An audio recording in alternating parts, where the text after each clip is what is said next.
So I guess one of the questions that I have for you is like, where are you? Tell me about like, if I remember correctly, you're a PT and you got into coaching. So tell me, are you coaching full time yet? Where are you at in that journey? And what type of coach are Yeah, you? yeah, that sounds great.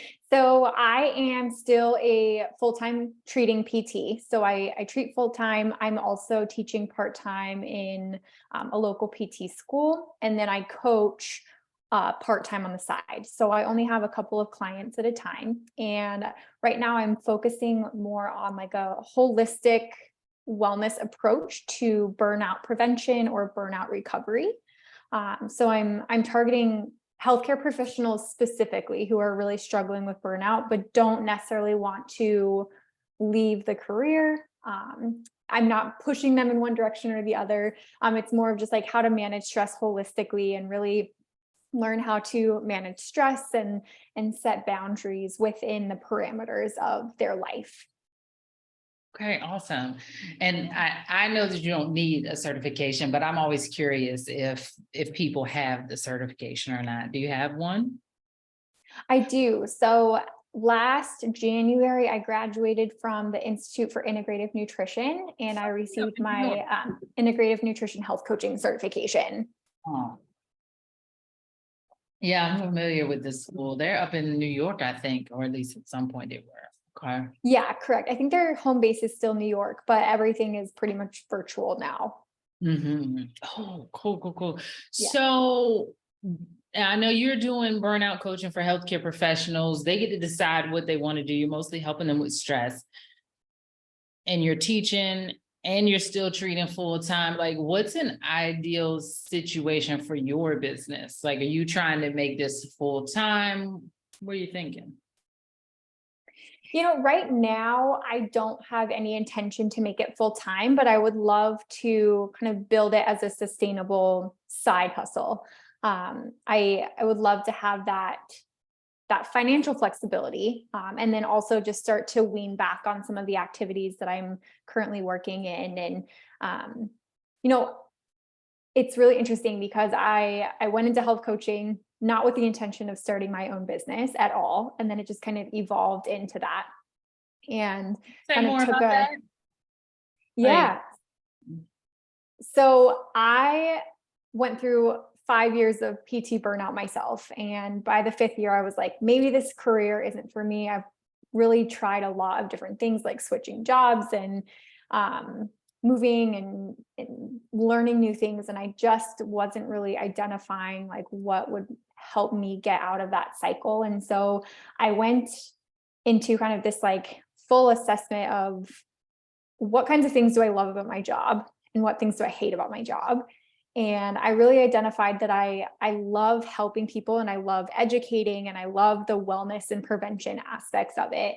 And so that's ultimately like what led me down the health coaching path where I was like, maybe I can dabble in this. And a lot of it was more for selfish reasons, where I think there was a lot of like, this is something that would be really healthy for me to see if I can start to adopt a lot of these behaviors in. And then I took a chance to go back to kind of a last ditch PT effort last year. And I was like, I'm going to see if I can implement all the skills that I've learned in my health coaching program and really see if I can kind of overcome this feeling of burnout. And so this last year, practicing as a PT again has been kind of like a trial period of implementing all the things that I now am doing personally, but then also coaching individuals on how to implement those same strategies um, into their work life without feeling like they need to leave healthcare profession or if they just want to feel like a little bit more balanced. So going back to your original question of where I see this taking me, I would love to keep it part-time for right now, but I'm open to however it evolves in the future. Because I really do love the the career balance that I'm creating right now. Well, so then that makes me curious, if you didn't go into it to have a business, how did you even get to the IIN? Like, how did you get into the coaching world anyway? So I started, gosh, how did I exactly? I think I like identified my skill set of like, these are the things that I like. And I think I just started kind of maybe Googling what kinds of careers these types of skills or attributes would be effective. And I think that's where I stumbled upon health coaching. And I was like, oh, okay, I've never really heard of health and wellness coaching before. So then I started researching different programs, and I probably weighed heavily a couple of different programs until I landed on this one. And I determined that as a PT, I felt really confident in like the movement and like pain neuroscience and sleep hygiene and everything behind it. But the nutrition aspect was kind of my area that I was weaker in. And I wanted to have a more robust understanding of the different pillars of lifestyle medicine. So I joined this program, and the irony of it is that they teach some dietary theories, but that's not the emphasis of the program. The emphasis of nutrition that you put in your mouth is considered a secondary nutrition, right? There's 4 other areas like physical activity, your career, relationships, and spiritual. They're more their primary food principles. So if one of those pillars is out of balance, it likely impacts the food that we're consuming. So Perfect sense to me. what's that? I was saying, yeah, that makes perfect sense to me. Yeah. So I think like in retrospect, like the whole program itself, it really just complemented everything that I already knew. And then I realized how much of that information goes hand in hand with what we're doing as healthcare professionals already, and how we can really like supplement the career that we're already highly trained in, and really figure out like kind of like filling in the gaps of where like our knowledge or education is lacking. And I think that's my end goal, is to figure out how to move more from like the end of the spectrum of rehab to more of like the preventative medicine and just like holistic health altogether. And I think there's potential in healthcare to get there. However, I think it's going to take a complete overhaul. So yeah, I think there's a lot of like different iterations that I have of my business and career for future, but I don't know what that looks like exactly right now. So you say you keep like a couple of clients at a time. You want to have sustainable, like have the coaching as a sustainable side hustle. Can you share a little bit more about like what that actually means or what that looks like? Yeah. So right now I currently have 3 clients, and so I see them every other week. So it's about 3 to 5 hours of commitment every other week for me, for a few months at a time. So obviously I would love to have that as a consistent weekly caseload in addition to my other work. And that's what I'm building up to right now. I'm still, I would say, in the very like rudimentary phases of my business. I needed to take some time to really figure out how to run a business before I can take on clientele and things like that. So that's my Q1 goal, is to start really bringing in more clients into my business. What would you say is the most challenging and or frustrating thing about that specific goal, or with running the business in general? Finding clients. I think, and you might be able to speak to this a little bit more, but I think this niche in particular is really difficult, because I think as healthcare professionals in general, we're already short on time. And so convincing somebody of the value to commit more time to adding in healthy behaviors and really like investing in your health ahead of time to really like pay dividends in the end is a tricky marketing strategy. And right now I am fully virtual in both my PT role and coaching. And so interacting with individuals face to face is really limited. So I've had to be very creative of getting to know people in this community that I'm relatively new to, and getting eyeballs in front of the right people. And I think that's been the most difficult aspect so far. So I'm really trying to come up with different strategies for the next few months of ways to start getting more visible. What are some of the things that you've been trying so far, since you said you're not in person that much? Yeah. So I've been spending a lot of time building my Instagram and like Facebook, and starting to develop like an email marketing list. I have started to talk to some of my colleagues in the area. I attended a holistic holistic living, I don't even know what it was, like a health fair, kind of, for lack of better words, in my community, where I had a few like really good connections and conversations. But I need to get in front of more clinics and hospitals and just people in my community and start building those connections. And I think that's where the magic is going to start happening. Why do you think, and I'm not pushing you either way, I'm just curious, why do you think you need to get in front of more of the clinics and hospitals in your area if you've been doing more stuff online? Yeah, that's a great question. Everyone that has come to me so far has been through a personal referral. Like every conversation has been through personal referral. I haven't had anybody from social media reach out up to this point. And I think that's something that I need to take a really hard look at, because I'm spending a lot of time on it, but I don't know if I'm communicating what I want to communicate effectively through social media.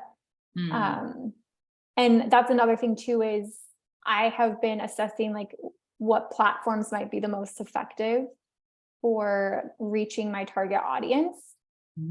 So right now, a lot of it is still kind of that exploratory phase of what is working best for me, and then how can I experiment in that, and then really start to hone my skills and develop like a marketing strategy for those types of areas.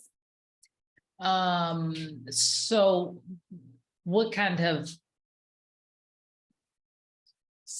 I guess the word I want to use is support, have you had in the way of developing those marketing strategies?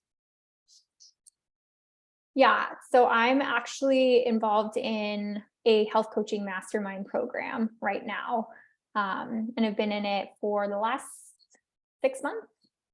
So it's not, obviously, like we all have our own little like niches and everything, but it's been really helpful of learning how to start a business and kind of like the intricacies that go into it, how to learn about marketing, because I have no I have no background in business or marketing. So this has all been like a really steep learning curve for me. And I don't feel like it's anything that we really learn up to this point.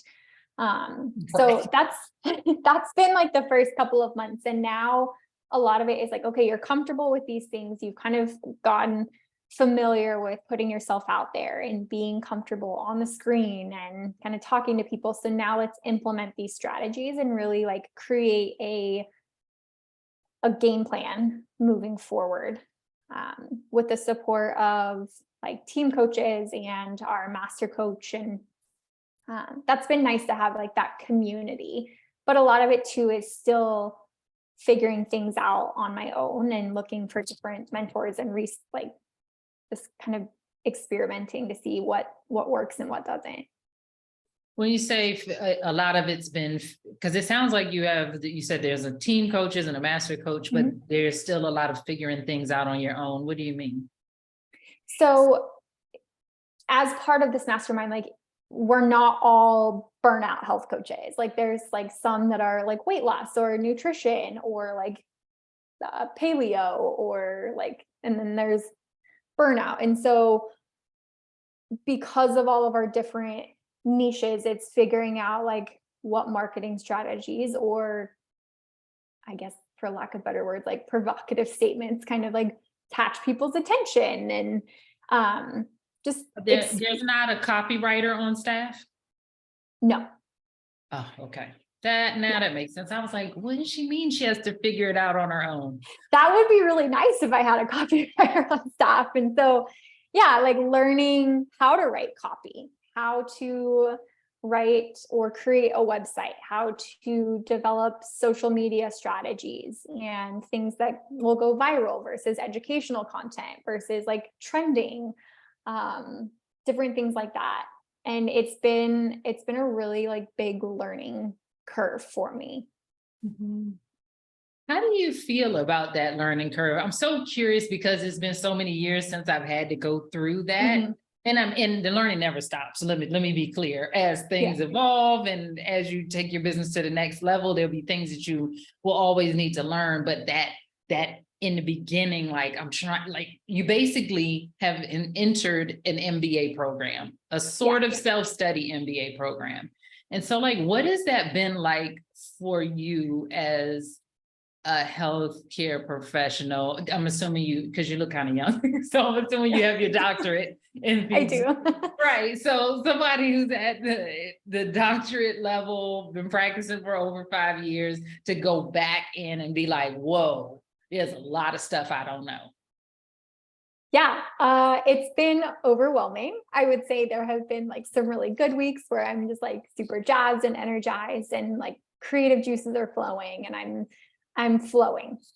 And then there's been a lot of periods of like self-doubt of like what the heck did I get myself into? And it's it's running into those roadblocks, and then figuring it out, and that was one thing that I was struggling with before I joined this mastermind, was because I was trying to figure it out without any support. And it was just like really slow progress. And I would just hit a roadblock and I wouldn't even know like where to go next. And so now that I have the support of this is how a business should run, this is how you like start to build from the bottom up and build that framework. When I hit those obstacles, they're easier to overcome and then continue to move forward. And I think that's a natural trajectory for learning anything new, is that you're going to come up against like the limits of your own knowledge, and then you have to figure out how to kind of continue moving forward in that. It's been an interesting journey, I will tell you that. And I love learning. Like I think I'm an innate learner and I love figuring things out. And I'm really proud of all of the new skills that I've developed in the last year.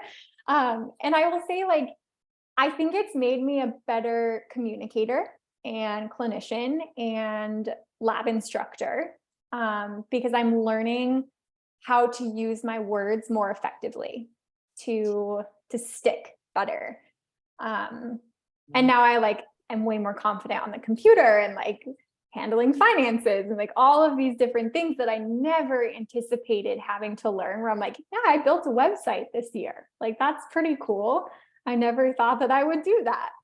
I think like overall it's been really good. It's just a lot of information. And I don't feel like it's like the PT school where it's like drinking through the fire hose of information and you're just like trying to absorb it. Like I'm working on my own time frame of like what feels tangible to me in the moment. And it's like I can put it to the side and be like, okay, I'll come back to this when I like have more clarity and I can come tackle a landing page for a few hours.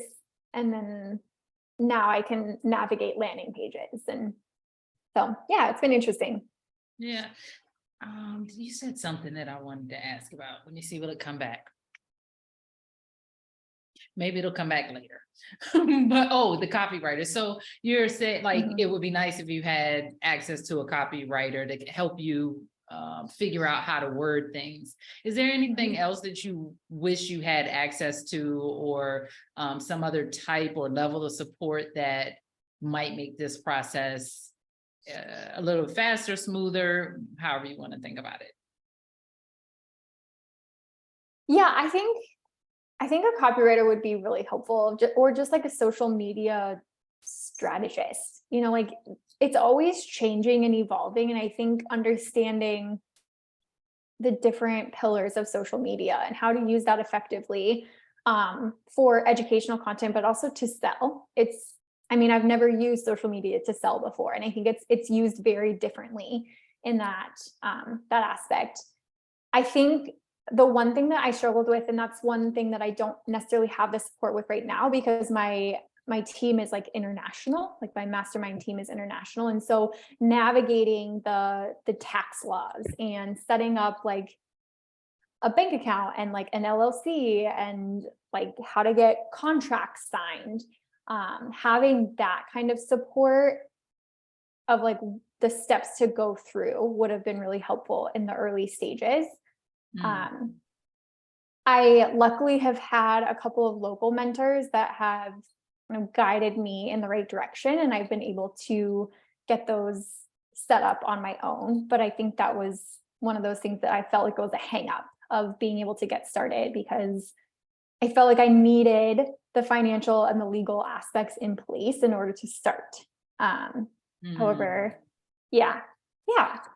So I think those are like the biggest things of like getting started. But for sure, the copy would be immensely helpful. And that's something that I'm working on a regular basis to learn and get better at. Okay. I'm curious because you were saying that for a while, and I don't know if you can remember how long, that you were trying to figure out how to build a business on your own. I'm assuming after you finished with IIN, and then there was a period of time where you were trying to build on your own, and then something happened. You were like, forget it, I need help. And then you joined the mastermind. So can you walk me through that process? Like what was happening in your head? Yeah. Or like what externally maybe even happened where you were like, okay, I need help. Yeah. So this is how my path started. I was going through the program, and by the end of the program, they do sprinkle in some like how to build a business parameters, but it's very, very like superficial. Like they don't actually tell you or show you how to start a business. They just are like little bits and pieces of this. And so I was like, oh, I got this, I can do it. And then that's when I decided to start a website. And I was like, perfect, I have a website now. I'm a legitimate business. And published it, went live last January. And I was like, I'm starting a business. And then it was like crickets. And I was like, okay, let me see like what I need to do, how I need to like market this. So I started a social media, crickets again. And I was like, okay, this is not going in the direction that I want. I was like, what do I need to learn? And so it was constantly going through just the evolution of, I don't even remember what specific things that I was trying to learn, but I was taking like a free webinar here, a free webinar here, a free webinar here, like of just these business mentors that I admire and have been following for a while. And, you know, looking from the outside in now, or the inside out, they give you that superficial, like surface layer info where you want to keep learning more. But I wasn't at the point where I could invest in more. Can you say more about that? What do you mean you weren't at the point where you could invest more? Yeah. So I didn't feel like I was at a point financially where I could invest in like a coaching program. I knew I needed a little bit more support, but I didn't have the financial means to sign on for somebody else. And maybe by that point, I just hadn't found the right person that I felt like I resonated with that really like convinced me otherwise. And then in June, I participated in a free like pack, like a target market, like build your signature package training. I had been following this coach for a while, like had gotten like the email campaign, And I participated in this 5-day program of how to build your signature package for your target market. And each day there was homework. And by the end of the week, I was so energized and excited. And I felt like I finally had like some clarity on the business, because I hadn't honed in on target market. Like, I think I was just trying to cover this like really like umbrella, like holistic health, which is so broad. And so when I realized like, oh, that's why I wasn't getting anybody, because I wasn't speaking to anybody. So I created a target market, I built a signature package. And by the end of it, I was like, okay, I need more help. This was basically that light bulb that went on of, I got so much out of this week that I really think that this coach does a great job of resonating with exactly like where I need to go in my business. And I set up a discovery call with it, and I joined the mastermind program the following week. So if you don't mind sharing, I'm curious. Did you have, I'm assuming that when you said I didn't have the money to invest in the other programs, like when you went through that 5-day mini course or whatever, and then you signed up for the program, did you have the money? I had more money than I had a few months ago. Obviously, it was a really tough decision financially to join into this coaching program, but it was one of those things that I felt so committed to that I was like, I'll figure it out. I will figure out how to make this work financially. They had payment plans available, and I was like, okay, if I can make this work. And it took me a couple of days to sit on it, because I'm that kind of person that needs to make sure that this is not just like an impulsive decision. Like, I have to like make sure that it feels right in my gut, and really like I can make it work, because I really wanted it. And so I figured it out. Yeah. So I'm listening to you, and I'm also hearing things, and I'm like, you said you really wanted it. I guess maybe because now you had the clarity around the package and you knew what you like, you were like, oh, that's why this hadn't been working before. Is that kind of? Yeah. And I think I finally came to the realization that I knew I needed more help. And I think I'm gritty enough and thrifty enough to have figured it out on my own in time, but it would have taken me double, triple, if not more time to figure these things out. And so it was one of those of like, what is my, like, how do I weigh figuring this out in a quicker time and having a quicker return on investment, or being super frugal and taking a much longer time to figure things out. But then also I'm like, I keep hitting these roadblocks, and I don't have the level of knowledge to know like which direction to go next. And so I think it was understanding that like having a coach to coach me that has done this before and can kind of guide me in whichever direction that I need to go whenever I do hit those roadblocks, was going to make my life a lot easier. Yeah, it's really interesting to hear your story and the timeline and like the trajectory of everything. So I appreciate you sharing that. Is there anything else that you feel is important to your journey thus far as a business owner? I think, especially, here's the thing, especially as a person from healthcare who's going into coaching. Yeah. I think that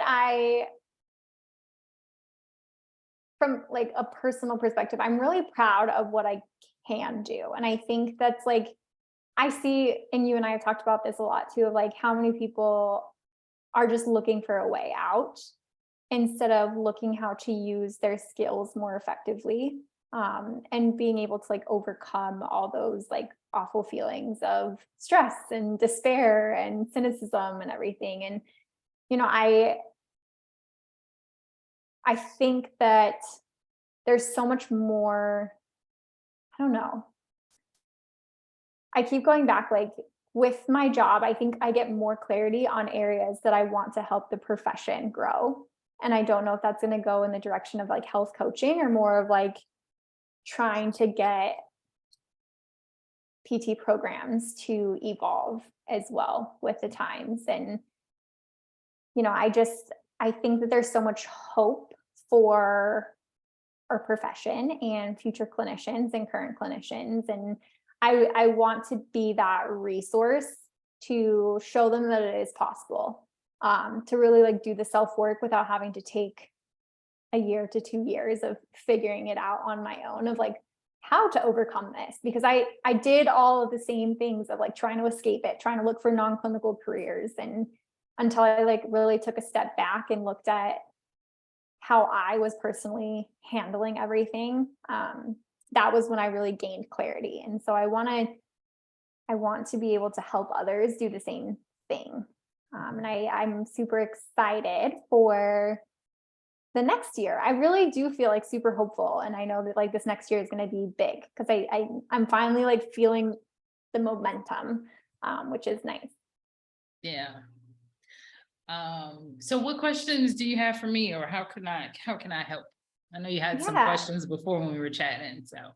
Yeah, no, I love this. I mean, I know a little bit about your story. So you were working up until like the pandemic, right? And then you decided to kind of go into health coaching, and then you went to business coaching, and now you're kind of coming back. Is that correct? Or what exactly was your trajectory?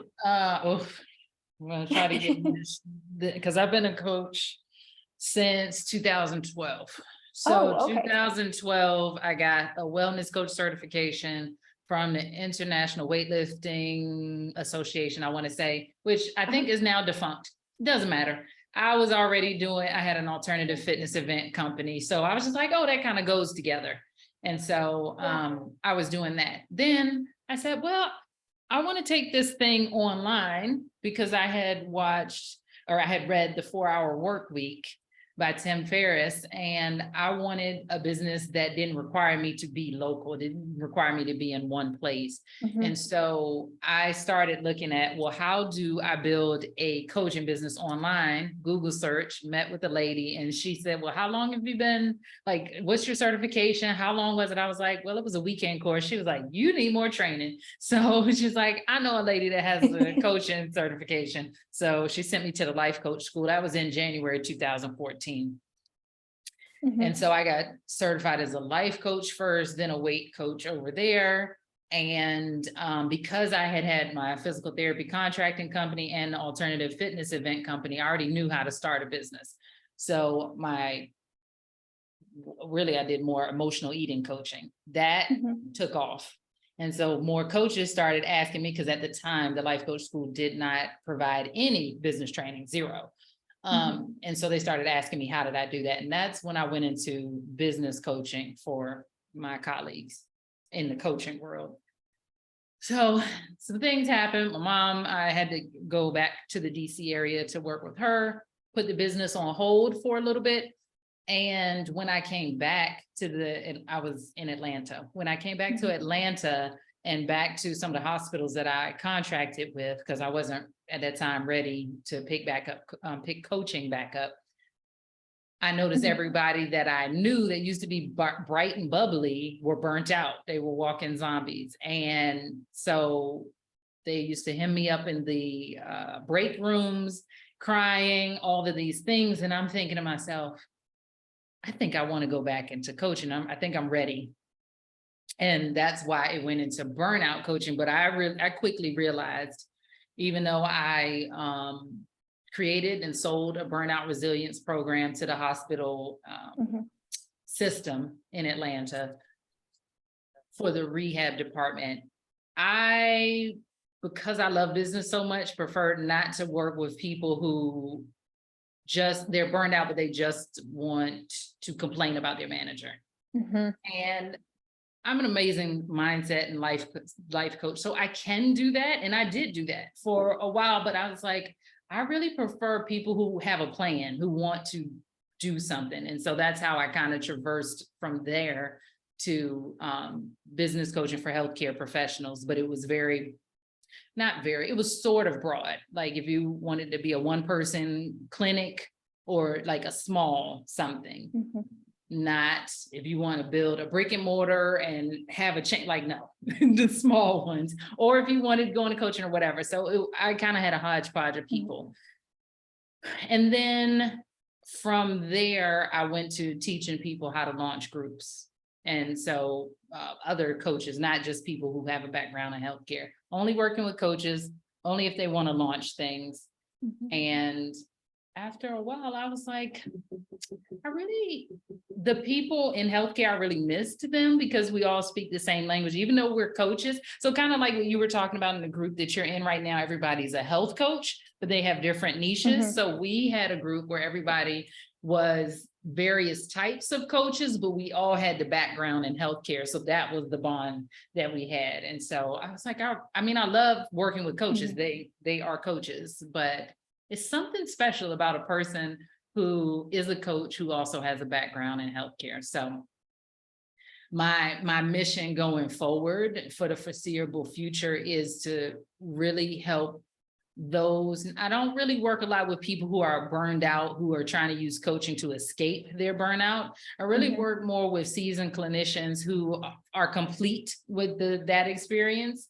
And they still have like 20 years or whatever to work. And they're like 10 to 20 to 30 years. And they're thinking, yeah, I really like this idea of coaching. And I am an amazing clinician, but I would rather be a coach, like a transition, not a running away from, but a transition to. So that is the short version of how we got here. Yeah, I love that. And, I think there's such a beautiful like marriage between the two industries. And I think they definitely complement each other. So they're going to help a lot of amazing people. I'm so excited to see how this evolves. And I know it's been a while since you first started your own business, but like, what advice do you have for getting visible and like starting to kind of close those sales and convert individuals into clients? Well, the first thing is the first part that you did in your program. Something is happening over here. Hold on 1 second.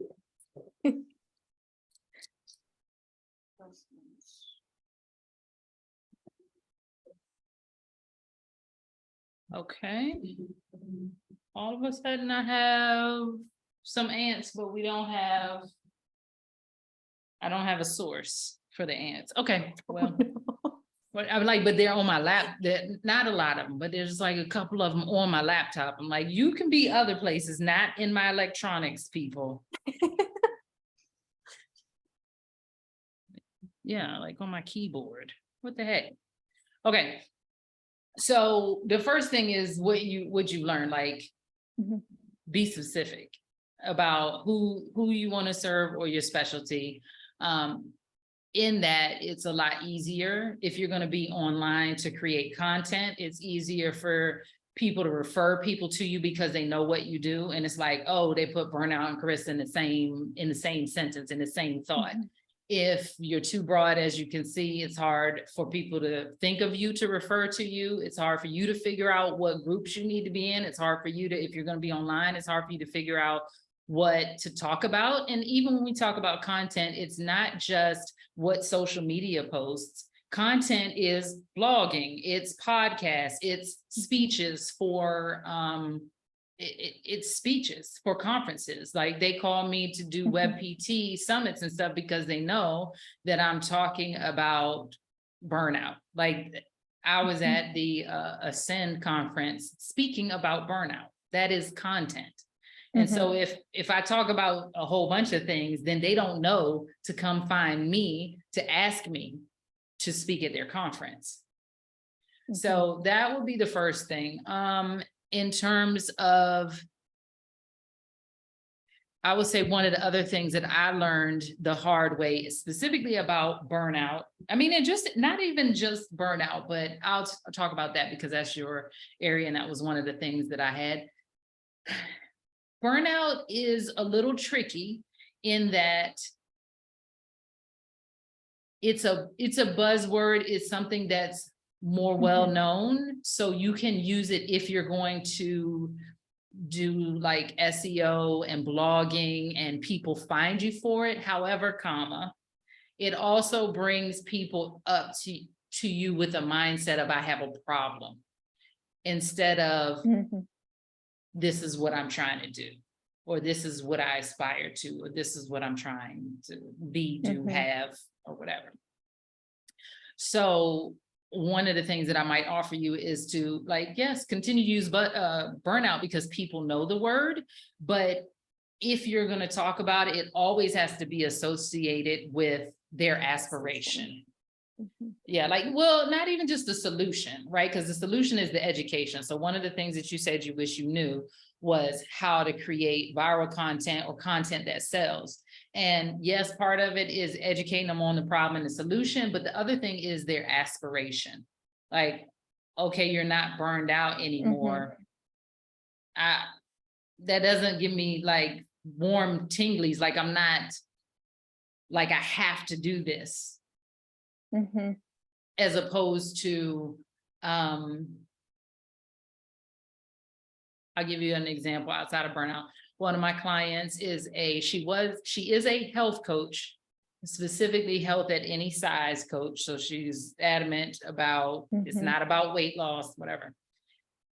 So one of the things that she promotes is talking about the things that her people would be doing if they weren't so worried about their weight all the time. And so it's one of those things of like, what is their aspiration? Because that's what they'll pay for. I mean, if you're burned out and you get to not burned out, it's just kind of like, meh. So you may find that even if they're referred to you, you may get objections like, well, I can't afford that, or I can't afford that right now, because it's, to them, they don't value it as much, because most of them have figured out how to live with the burnout. It doesn't feel great, but they know how to live with it. So just the opposite of not being burned out is not often something that someone will value enough to give you money for. Does that make sense? Yeah, no, that makes perfect sense. And it's funny you said that, because that is exactly what I'm struggling with, is figuring out that everyone is a little bit, like, everyone's dreams are a little bit different. So like, how do I speak to, okay, so do you want more energy? Do you want to feel more creative? Do you what do you want? Like, do you want more time back in your life? And trying to figure that out has been really tough, I think. I mean, there's several ways that you can do that.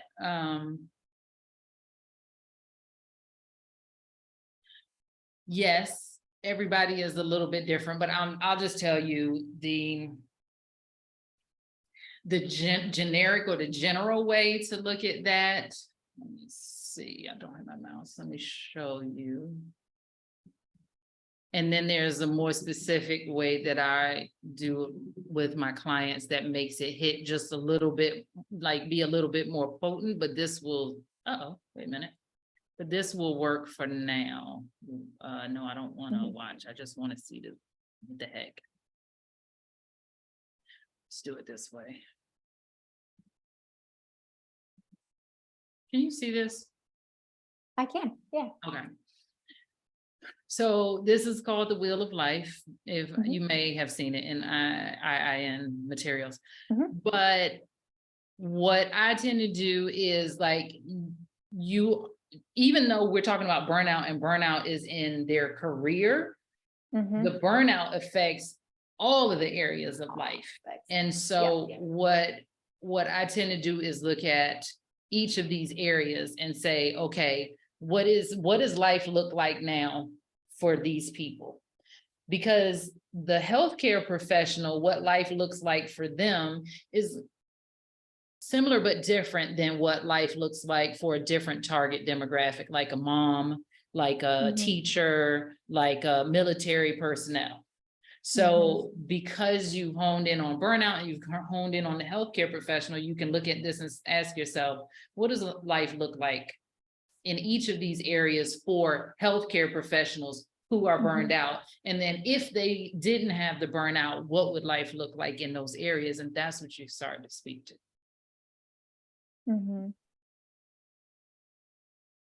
I like that. That's a good way to look at it. And I ironically, I use that tool with my clients as their like early assignments, but I think that would give me better clarity of like, okay, I understand what you're going through. And then this is how we can get you better, get you to a better place in these areas. Right, because when you say something is like in their mind, all there is a dichotomy between burned out, not burned out. So burned out looks like this, and I know what it is, and I've been dealing with it. But I can do it. Not burned out is too vague, it's too ambiguous in their mind. So the confused mind doesn't buy. The confused mind doesn't buy if you are trying to be too many things to too many people. And the confused mind also doesn't buy if it doesn't understand what am I going to be, do, have, or feel at the end of this experience with you.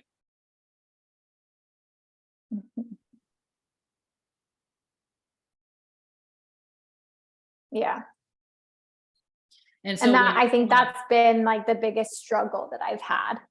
Right. I mean, it's most people's period. So on a call, on a discovery call, if people are referred to you, you don't have to go through those hoops, because all you say is burnout and they know you, and Lisa referred because she knows you. So you already got credibility, whatever.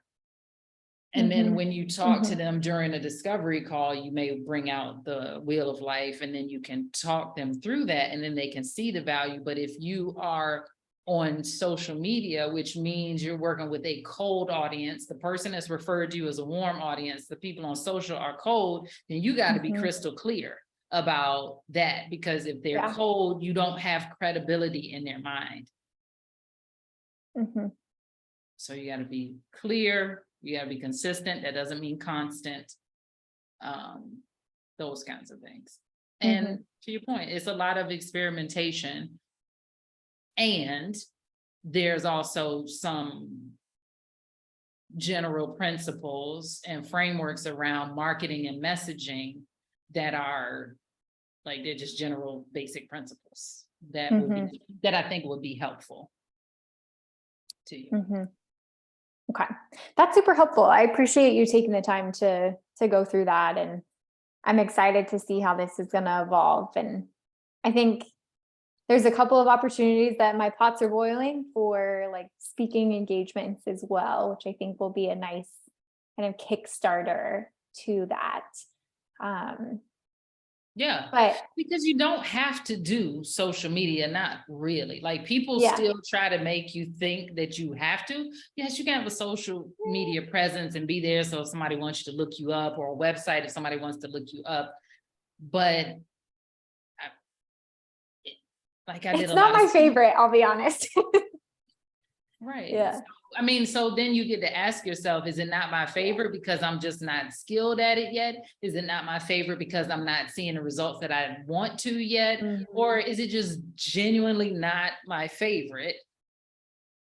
And there are other things that I could be doing.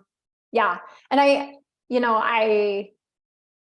now that I have a better understanding of like the things that I do enjoy doing. And like, I really enjoy like writing my newsletter, and I'm starting to figure out how to build content based on that.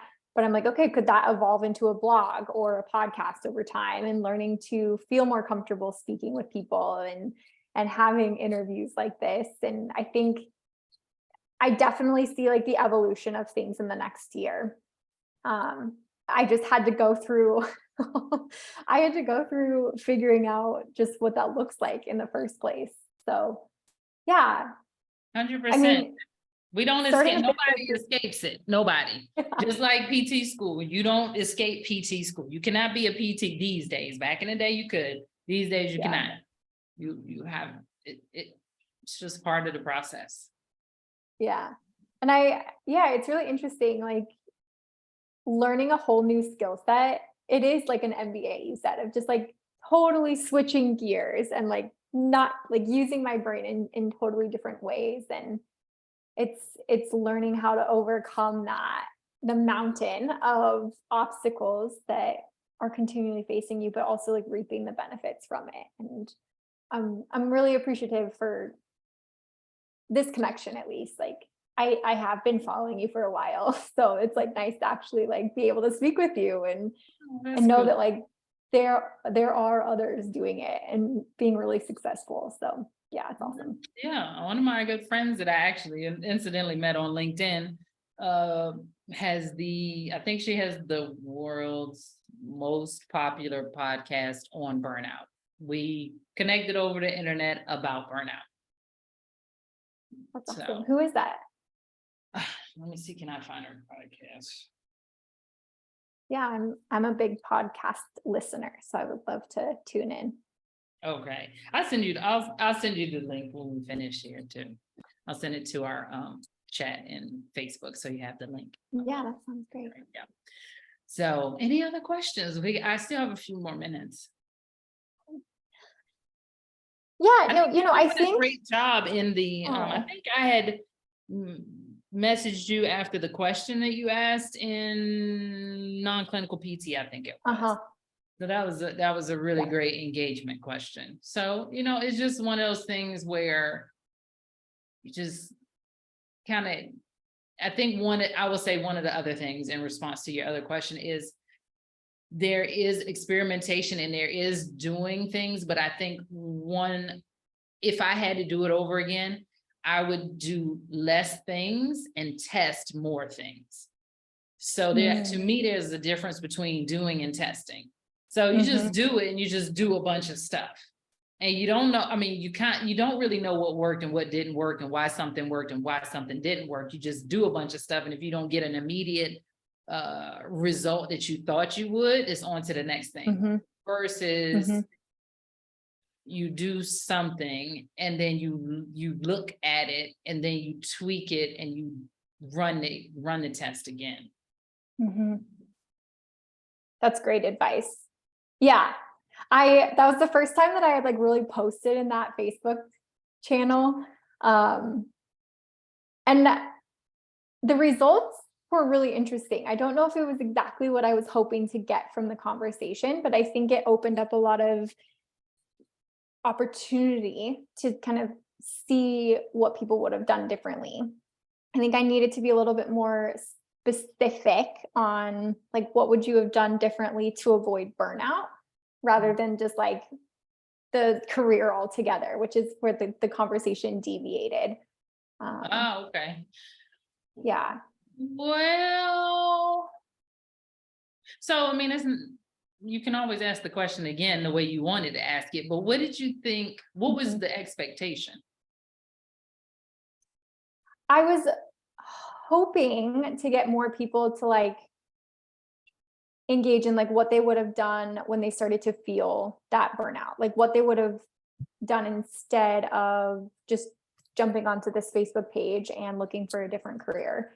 So like, would they have switched jobs, or would they have like looked at their stress management or things like that? I'm just wondering if there were more like psychosocial factors that they would have implemented beforehand. But a lot of people were like, wouldn't have gone to PT school, would have been like a park ranger. And so it was really interesting because I got to know like, okay, these are really cool. Like, why can't you implement some of these skills now? Or like, how can you take this and like really explore different areas of interest? Like, you're clearly excited about this, and what's stopping you from going and doing these different things now? Did you have that conversation with let's say the park ranger? Yeah, with some people, I'm like, that's really cool. Like, what, like a park ranger? Because I always joke like that would be one of my backup options too. I'm like, when I retire, I'm going to be a park ranger or camp host. But I'm like, if that's the kind of life that you desire, to have that flexibility, to be outside, like how can you take that and like use your skills that you have now? And, there's so many PTs, like there's one out of Bend, Oregon. She just created it's called Destination Rehab. And she created a fully outdoor immersive PT experience for neurologic patients who have been basically like discharged from outpatient, but they want to get back to hiking and boating and all of these different things. And I was like, that is so cool. Like, there's so much more that we can do, even if you want to be a PT, and you can use your skills and your interests to build this life that you really, really love and desire. And so, yeah, I think I got something out of it. It was a nice way to have a conversation with a bunch of people, but it was definitely like splintered in lots of different directions. Okay, so I'm about to give you something that could make you at least $100,000. Are you ready? Yeah. That one post right there has so much content in it. Mm-hmm. You can literally look at their answers. You can make posts and separate posts away from that group or in the group or on your page or whatever in response to that. There are like the question that you asked about the park ranger, why can't you do that? Sharing about the destination rehab, like people are so in their bubble, in their box, that they're not thinking outside of it. And just the matter of you bringing up the destination rehab, for example, that uses the outdoor stuff, could free that person mentally. Mm-hmm. That could also lead to them working with you on that. It could, like all of these conversations could lead somewhere, because some of these people think that leaving the career or staying in it or whatever is the answer. But if they change careers and they haven't learned the tools, they take themselves with them. So after a while, like a relationship, the newness is going to wear off, and they still haven't learned the skills that they need to really thrive in the relationship or to thrive in the next job. And so I don't know how many comments you got, but I'm sure it was a lot. In that, you have lots of content, you have lots of leads. You said one of your problems is marketing, but you have leads for days in that. I'm not saying go in there and DM those people. That's not what I mean. There's a specific like way to think about doing that. And then also, the more you have conversations back and forth within that specific, instead of just like, I don't know how you responded because I just said my piece and left. Instead of like, oh, cool, that's great. But having those conversations and then learning how to transition a person from the conversation in the thread to a call is a skill that you could easily develop. That's one of the things that I teach my clients how to do. Is especially if they figure out how to get engagement in groups, they're like, oh, was I supposed to start a conversation? Like, what's happening? And so one of the things that I teach people how to do is how to take it from the group to a client, or how to take it from the group to an opportunity that could get you more clients and more exposure and. So that's what I would say. So I would just offer you that, just to know it didn't do what you thought it would, but it did plenty. And I could imagine, because do you know how many comments you got? I think there were like 200. Right. Like 100 to 200 or something like that. Right. So if there was 200 and we divided in half, if they were your responses, you have 100 leads potentially. I need to go revisit that conversation. Right. But that's what I'm saying, the difference between doing stuff and testing stuff. Yeah. No, that's really great insight. And I think I had to get over that initial fear of posting in general, of like, what am I going to say? Like, what am I trying to get out of this? And so now that I got that first one out of the way, I'm like, oh, okay, it's not so bad. And I spent a lot of time responding to posts, and I had a couple of people reach out of like, hey, you work in telehealth. And I'm like, yeah, that's not what I'm hoping to get here. But I also think that opened up an opportunity to be like, hey, I'm going to keep my eyes open or my ears open to see if there's other like job opportunities for you, and I'll nurture that relationship. And so, yeah, cool. Totally. Thank you so much. You're so welcome. Well, you have a happy new year. I'm glad we got a chance to talk in this way, and you know where to find me. I'll make sure I send you the link to the podcast. That'd be great. Awesome. Well, I look forward to continuing this conversation and supporting you and everything. And I really appreciate you taking the time to speak with me today. Of course. Same to you. Thank you. Have a great rest of your day. All right. Take care. Have a good one. Bye. Bye.